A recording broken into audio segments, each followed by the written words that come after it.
प्यारे बच्चों, एसके सभी क्लासेज में आपका बहुत बहुत स्वागत है। बच्चों, आज हम लोग बोर्ड एग्जामिनेशन की जो कॉपी होती है उसको कैसे लिखा जाए, कैसे भरा जाए, इसी बारे में हम लोग डिस्कस करेंगे। जैसा कि आप जानते हैं बच्चों, ये कॉपी कोई 2-4 पन्ने की तो होती नहीं है। लगभग इसमें 24 से 26 पेज होते हैं ना बच्चों, 24 से 26 पेज होते हैं कॉपियों में। तो हमें इनको कैसे भरना है और कैसे इस कॉपी को हम पूरा कंप्लीट करके बी कॉपी कैसे भरें, कैसे सी कॉपी भरें, है ना, तो इनके बारे में हम लोग डिस्कस करेंगे। बच्चों देखो, सबसे पहली बात कि कोई भी एग्जामिनर होगा जब वो कॉपी चेक करने बैठता है तो फर्स्ट इंप्रेशन लास्ट इंप्रेशन होता है। कॉपी का पहला पन्ना जो होता है वो अगर अच्छा है आपका लिखा हुआ, कॉपी का जो पहला पेज है, अब अगर आपने उसको अच्छे से लिखा है, उसका मैटर अच्छा है, लिखने का तरीका अच्छा है, राइटिंग अच्छी है, इतनी चीजें देखने के बाद कोई भी एग्जामिनर का जो मूड होता है वो फिर सेट हो जाता है बेटा उसी अकॉर्डिंग। तो हम लोग भी कॉपी जब चेक करते हैं तो यही कॉपी ऐसे ही चेक होती है बच्चों। क्या होती है कि पहला जो इम्प्रेशन होता है फर्स्ट पेज का, 1-2 पेज का जब हम लोग देखते हैं तो मालूम हो जाता है कि बच्चे ने क्या लिखा है, किसके अकॉर्डिंग क्या है, उसके अकॉर्डिंग नंबरिंग होने लगती है बेटा। टीचर का माइंड उस हिसाब सेट हो जाता है। तो इसलिए हम पहले जो भी प्रश्न हमको आता होगा, हम पेपर को जो पढ़ेंगे, 15 मिनट हमको पढ़ने के लिए दिया गया है। 3 घंटे 15 मिनट का समय मिलेगा, उसमें आप बिल्कुल भी घबराइए नहीं। 3 घंटे का समय पूरा लिखने के लिए मिला है। 15 मिनट का जो समय है वो बच्चों आपको सिर्फ पेपर पढ़ने के लिए रहता है, ताकि आप प्रश्नों को पढ़ सकें। और मैं तो कहूंगा आपसे कि 15 नहीं, आप 20 मिनट लीजिए, लेकिन पेपर 2 बार पढ़िए बच्चों, 2 बार पढ़िए। तो इससे क्या फायदा होगा, एक बार में हमें जो चीजें आती होंगी वो कंफर्म हो जाएंगी, भैया ये हमको आता है, हम उसको लिखेंगे। सेकेंड बार में होता क्या कि जब हमको प्रश्न ना आ रहा हो फिर हम उस प्रश्न पत्र को पढ़ेंगे, एक बार जरूर पढ़ेंगे तो हमें उसका कुछ आइडिया मिल जाएगा बच्चों। आइडिया मिल जाएगा तो हम लिख लेंगे, है ना। और देखो, जब अगर हम उसके बारे में, जिसके बारे में पूछा गया उसी के बारे में लिखेंगे तो नंबर तो मिलेगा ही ना, हमको नंबर मिलेगा ना बच्चों। तो चलिए, ये चीजें हमें देखनी है। पहली चीज हमें देखनी है कि पहले पन्ने पर और जो दूसरा पन्ना हो, वो आपको जो क्वेश्चन बहुत अच्छी तरीके से आता हो उसे आप लिखें। किसी भी नंबर का उससे कोई मतलब नहीं है। ये मत सोचिए कि हम पहले नंबर से ही क्वेश्चन शुरू करें, जहां से भी आपको आता वहीं शुरू करिए, अच्छा से लिखिए, ठीक है। और दूसरी बात, पेपर पूरा करिए। पेपर क्या करिए, पूरा करिए। अगर भैया आपने पेपर लिखा ही नहीं तो नंबर कौन देगा, आप सोचो। 3 घंटे जो समय मिला है, आप पूरा पेपर लिखने की कोशिश करिए कि हम पूरा पेपर अटेम्प्ट करें, छूटने ना पाए हमारा। जब पेपर हम पूरा अटेम्प्ट करेंगे तभी तो नंबर मिलेगा ना बच्चों हमको।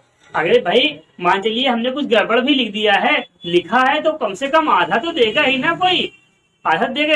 तो बेटा जहां पर हम 0 नंबर का हम छोड़ चले जाएंगे तो 0 मिलेगा हमको, वहीं पर अगर हम लिख के आएंगे तो कुछ ना कुछ तो मिलेगा ना बच्चों। तो वो जो मिलेगा वो हमारा परसेंटेज आगे बढ़ाएगा ना। तो ये बात ध्यान रखें, पहले पेज का ध्यान रखें और हमेशा पूरा क्वेश्चन अटेम्प्ट करने का भी ख्याल रखें, ठीक है बच्चों। टाइम मैनेजमेंट देख लें, 3 घंटे का वहां पर पेपर होगा, 1-1 घंटे बेल लगती है बच्चों। 1-1 घंटे पे क्या लगती है, बेल लगती है। 15 मिनट रहने के पहले, जब पेपर छूटने के 15 मिनट पहले वार्निंग बेल लगती है। उस समय अपने आपका जो भी चीज छूट रहा हो उसे स्पीड में आप लिख लें, कॉपी नत्थी कर लें, है ना। टाइम से सारा काम किए रहेंगे तो आपको भी प्रश्न भी नहीं छूटेगा और अच्छे से आप लिख भी लेंगे। और घबराना बिल्कुल भी नहीं है बच्चों, ठीक है। आइए हम लोग कॉपी कैसे लिखें इसके बारे में डिस्कस। देखो, जैसे बच्चों हमने कहा कि पहले हमें जो प्रश्न अच्छे से आता होगा पहले उसको लिखना है, यही हमने आपसे कहा ना। तो देखो, इसलिए हमें 5वें का आता है बच्चों, तो 5वें का ही हम पहले लिखेंगे। किसको लिखेंगे, 5वें का ही अच्छे से लिखेंगे जो भी हमने। उसके बाद देखो, पहले प्रश्नोत्तर नंबर हम कैसे लिखेंगे, वहां पर ध्यान देंगे, यहाँ पर हम उत्तर नंबर नहीं लिखेंगे। कुछ बच्चे यहाँ उत्तर नंबर ले देते हैं, कहाँ यहाँ पे ले देते हैं, यहाँ हमें ऐसा नहीं करना। हमें लिखना प्रश्नोत्तर नंबर डालना है, प्रश्नोत्तर नंबर डालना है। और जो भी रहे उसका नंबर 5वां है तो 5वां का खा जो भी रहे लिख देंगे। और नीचे एक लाइन खींच देंगे बच्चों, वो भी काली स्केच से। इस पर आप इसके लिए आप जो है जो प्रश्नोत्तर नंबर लिखना है उसके लिए आप काली स्केच का इस्तेमाल करें, ज्यादा बेहतर रहेगा, बोल्ड दिखेगा बच्चों। और नीचे जो लाइन है, लाइन आप खींच देंगे, काली का यूज कर सकते हैं या हरी का यूज कर सकते हैं इसके लिए डालने के लिए, जो आपको अच्छा लगे, जिससे काफी अट्रैक्टिव दिखने लगे। ठीक बेटा, अगर हमने यहाँ से कुछ लिखना शुरू किया, सपोज दैट ये इसका आंसर था, इसे से हमने लिखना शुरू किया, ये हमने लिखना शुरू किया, लिखना नहीं है, लिख लिया बेटा, इसे हमारा यहाँ आंसर खत्म हो जाता है ना, तो यहाँ आंसर खत्म हो जाता है, तो दो लाइन छोड़कर हम अपने उत्तर को लॉक करेंगे। कैसे लॉक करेंगे? ऐसे बना के ऐसे लॉक कर देंगे। ये हम काली स्केच से करेंगे। कैसे करेंगे? काली स्केच से करेंगे, ताकि हमारा आंसर लॉक हो जाए। क्या हो जाए? हमारा आंसर लॉक हो गया। अब कोई भी एग्जामिनर जब देखेगा तो आपका यहाँ से यहाँ तक वो देख लेगा और आपको खट से मार्किंग कर देगा, 2 नंबर का 2 नंबर, 3 नंबर का 3 नंबर, मिल जाएगा आसानी से। हाँ, एक बात और रखेंगे, ख्याल रखेंगे, यहाँ पर अगर कुछ लाइन बचती है आधे से, अगर यहाँ पर इस प्रश्न का उत्तर आधे कॉपी में आधे मतलब जो आधा है, आधे से नीचे का आ रहा है, तो फिर भैया आप इसमें दूसरा क्वेश्चन नहीं लिखेंगे। अगर आधे तक है तब भी हम कोशिश करेंगे कि अगला प्रश्न अगले नए प्रश्न मतलब नए पेज से लिखें। प्रश्न हमेशा नए पेज से लिखने की कोशिश करनी चाहिए। सिर्फ बहुविकल्पी क्वेश्चन जो होते हैं, जो ऑब्जेक्टिव टाइप के होते हैं, वो भी एक प्रश्न में, एक पन्ने में, एक पेज में 2 या 3 से नहीं लिखने चाहिए बेटा। उससे क्या होगा कि आपकी मार्किंग अच्छी होगी, राइटिंग साफ होगी, तो मार्किंग भी टीचर अच्छी करेगा। ठीक है बच्चों, इस बात का ख्याल रखेंगे।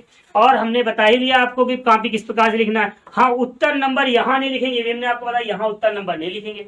और दूसरी बात, स्केच का इस्तेमाल करेंगे प्रश्नोत्तर नंबर डालने के लिए।